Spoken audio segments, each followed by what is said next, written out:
ongoing thing.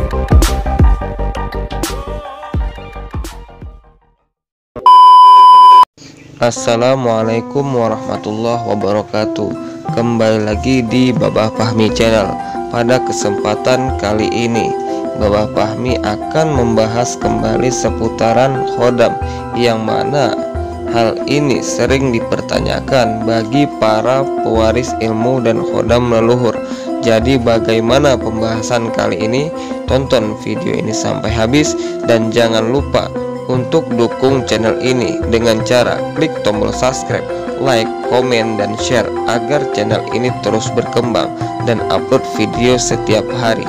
Dan jika ada pertanyaan lebih lanjut, bisa follow Instagram saya yang nanti ada di deskripsi.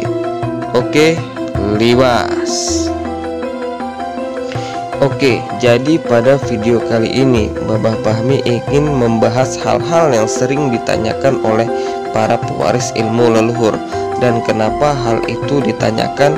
Pastinya karena ada perbedaan yang drastis yang terjadi dalam hidup ketika Anda diwarisi ilmu dan khodam dari leluhur. 1. Ada tidak khodam pada dirinya? Untuk pertanyaan pertama ini, dasar untuk memahami ada tidaknya khodam di diri kita adalah bisikan.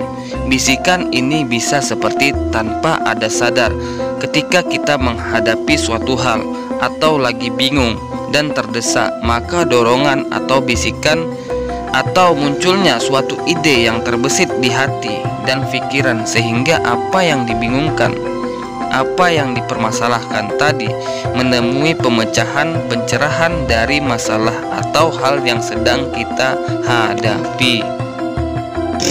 2. Asal-usul khodam dan energinya.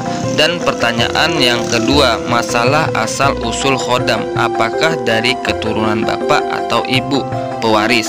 Kita bisa ketahui dari sejarah dan silsilah. Maka daripada itu, tanyakanlah kepada orang tua atau kakek, nenek yang masih hidup, apakah dulu ada leluhur yang menguasai ilmu kebatinan. Jika kita bertanya, otomatis kita akan tahu bagaimana sejarah leluhur kita terdahulu. Lalu energi positif atau negatif kita akan dapat rasakan dalam kehidupan sehari-hari dari perilaku kita, bagaimana kondisi emosional kita, bagaimana selama ini kita dalam kegiatan bekerja. Dari situ kita akan mengetahui bagaimana energinya, positif atau negatif. 3. Sejak kapan khodam ikut? Untuk pertanyaan ketiga, penjelasan versi saya, khodam ikut dengan Anda jika Anda terpilih adalah sejak kecil, tapi dia hanya memantau karena ada umur yang telah ditetapkan. Khodam baru akan aktif untuk melakukan interaksi dengan orang yang ia pilih untuk diikuti, dan biasanya pada umur 25 tahun rata-rata khodam mulai aktif untuk memberitahu keberadaannya kepada tuannya, bisa melalui mimpi atau perantara orang lain yang dapat berkomunikasi dengan khodam.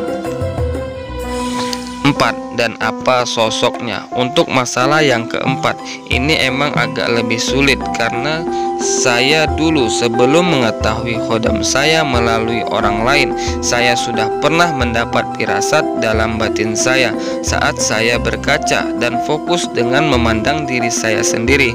Lalu muncul sosok yang membuat saya mengetahui itu yang selama ini ikut dengan saya, tapi belum 100% karena masih samar-samar. Ketika saya bertemu atau kenal dengan teman saya dan ia berkata persis apa yang saya lihat. Jadi jika saudaraku semua ingin tahu khodam secara sendirinya, coba saja berkaca dan konsentrasi apa yang muncul di batin Anda, maka bisa jadi itu khodam Anda. Oke saudaraku semuanya, jadi itulah beberapa pertanyaan yang sering muncul di benak atau di hati, bahkan pikiran para pewaris khodam dan ilmu leluhur. Semoga penjelasan ini bermanfaat, tapi ingat, apapun yang Anda miliki itu semua atas izin Allah dan kehendaknya. Jadi cukup sekian dari saya. Terima kasih atas perhatian dan mohon maaf atas kekurangan. Assalamualaikum warahmatullahi wabarakatuh.